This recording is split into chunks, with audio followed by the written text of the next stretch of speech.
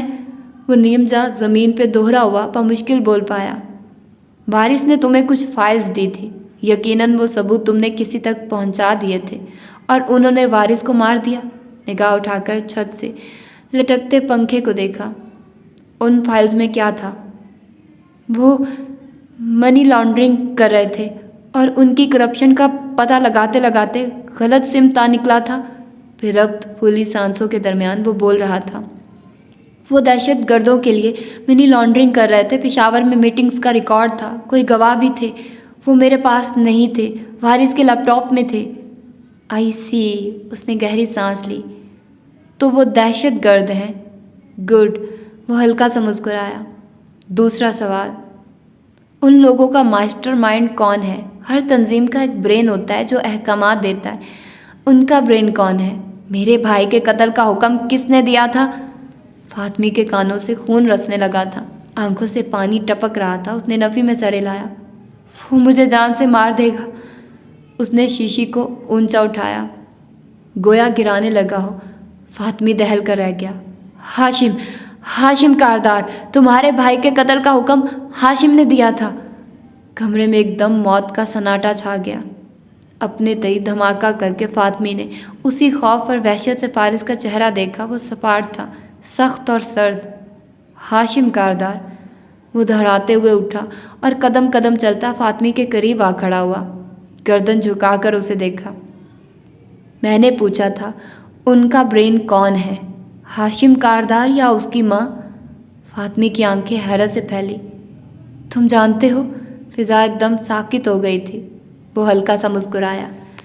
میں 4.5 سال سے جانتا ہوں، یہ بھی کہ میرے بھائی اور بیوی کو کس نے قتل کروایا، یہ بھی کہ میرا بھانجا بھی انہی کے پاس ہے۔